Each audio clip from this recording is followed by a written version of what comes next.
everyone, and welcome back to part 3 of our arrangement series. When you're choosing to make an arrangement, what's the difference between a fresh and an artificial arrangement? As far as, is there anything you have to do differently when you're using fresh flowers versus when you're using silk flowers? Yes.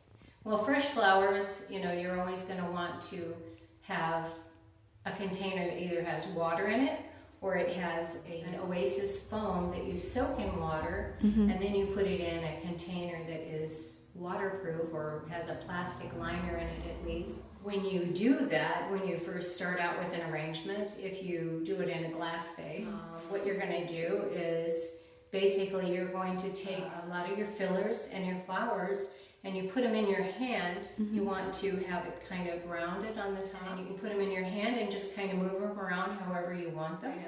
Come up to the base and measure how tall your flowers are and put it to the bottom so it makes it easy to cut, and you just cut them off at that length and then put them in the water. If you have some sugar or some flour food in the water, it's going to make your flowers last a lot longer. If you do it in a foam base, say for instance you use this and you want fresh flowers, and say this was lined with plastic and you had oasis in that, you would want to begin with your greens, and you would want to start in the corners and then in the middle. It's more appealing if you use a variety of greens. You don't want to overwhelm it with too many greens, but you want to at least cover the foam so that you don't see any of that, and then you can go ahead and put your flowers in to the container. Okay, so you want to start with your filler first. Correct. So you kind of build off of the filler.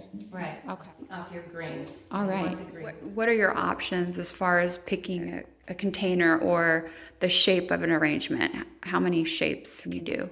It depends on what you want. Say your decor. If you're doing it for your home, you want your arrangement to blend in with your decor. Say that you have more of a farmhouse look or rustic. You're going to want to go with something that is more natural materials like baskets. You can still use other containers, but you want something that is going to blend with whatever decor. If you have more of a modern looking home, if you like more of the glitz, glammy look, you can go with something that's clear. A little more geometric?